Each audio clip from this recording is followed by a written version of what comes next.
Hi, this is Father Sarah from Bashoner, and I bring you another episode of the Catholic Under the Hood videocast. In this episode, we're going to take a look at St. Peter's Cemetery in Salzburg, Austria, also called Petersfriedhof. This cemetery in its present condition dates all the way back to 1627. And I'm just going to show you some things here within the cemetery, talk about some of the important things, and about what the cemetery here says about Austrian culture and devotion to the dead. And as we look at some videos, as I said, I'll say some stuff about it, but why don't we just go ahead and take a look. One of the first things that you notice in Austria in terms of the cemeteries, especially here, they're of course very old, and you have some very elaborate pieces of artwork. But one of the special things is the particular devotion that people have to these tombs, to these graves, that you often see people coming here, family members taking care of the graves, tending them, putting flowers and decorations all around them. Many of these tombs here are in fact belong to the powerful families here in Salzburg, and this explains the more elaborate artwork on these tombs, particularly here as we see, for example, Jesus carrying his cross. You'll also notice in many of these tombs often the use of the skulls or the signs of death. A reminder here, particularly in this older, more traditional Christian artwork, of the importance of remembering death so as to ensure that you maintain yourself in a right relationship with God today.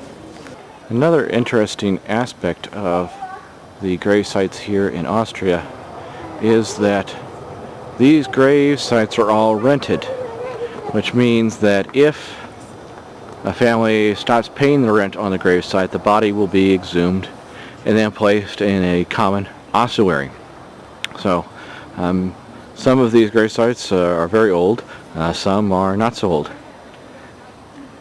In this particular cemetery here are buried the sister of Mozart and the brother of Joseph Haydn, Michael Haydn, who in fact even has a museum nearby.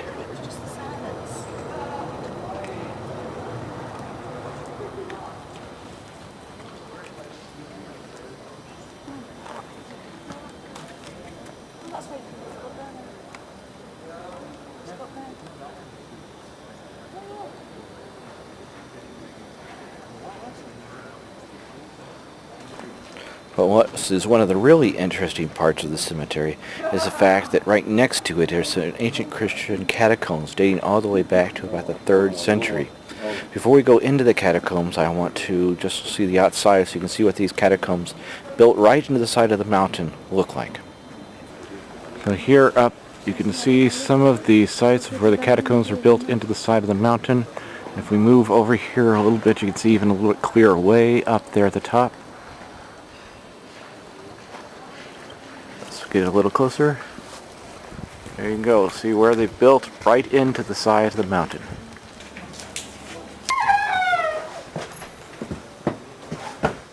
This is the stairway up into the catacombs.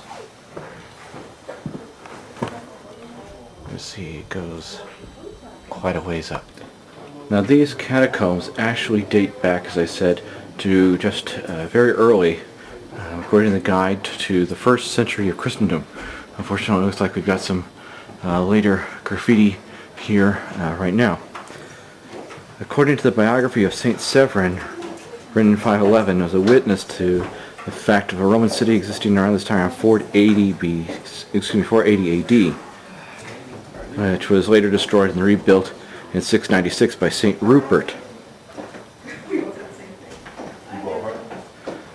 These catacombs are built into the face of what's called Monksburg, from Monk City. Actually, they're not really catacombs, because although there are some Christians buried here, this was never a place of refuge from persecution. We are now in what was called the Gertrude Chapel. This chapel was constructed in 1178, and you can see here on the altar the symbols of the anchor and the cross, and This third symbol is the hanging lamp or fire, symbols of the virtues of faith, hope, and love. As I said, this church was built in the early 12th century. We can still see some of the artwork over here along on the wall. What's particularly interesting here in the back is we see these areas were in fact seats for where the priests would sit, and this chapel here is still used for Holy Mass. Originally this chapel was constructed out of a hollowed out cave. You can see some later artwork, this sort of more Gothic cathedral, Gothic pillar right here in the middle, but it still retains its signs or marks of being part of the early church, the early construction of this building, and obviously a very old chapel. We are now actually up on the mountain here, and I just wanted to give you a little bit of sight here at the skyline of Salzburg. Again, it's a very beautiful day. There's the St. Peter's Church here. That is the site that you're seeing here. And just to give you a little bit of a glimpse of how high we are right now, we'll look down into the graveyard there, cemetery below. Okay, we are now at the top of the catacombs, and what's maybe the most fascinating part of these catacombs. But first, I need to show you how high it is that we've climbed up here.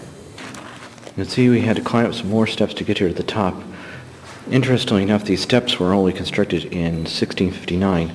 Originally, people had to climb up the mountain in through this small door here in order to get to this chapel. The chapel here is known as the St. Maximus Chapel. And according to tradition, this is the burial site of St. Maximus and his companions. And we have a plaque here marking the burial site, which says, "In the year of the Lord 477, when Odoacer, king of the Ruthenians, Gepids, Goths, Magyars, and Heruls raged against the Church of God, they threw the blessed Maximus with 50 companions from this cave, where they were hidden cruelly into the depths for their faith, and they destroyed with fire and sword the province of Noricum." Now, later historians wonder whether or not, in fact, this was the burial place of St. Maximus, but because of this plaque here, it became, by tradition, a holy place for Christians. Also here in the St. Maximus Chapel, we have this very nice altar here. You can see at the top the image of the Lamb of God with the sword, and again down below, of course, the altar.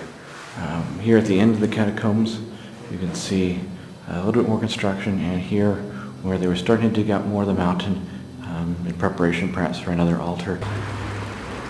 I hope that you enjoyed our special visit to the catacombs of St. Peter's.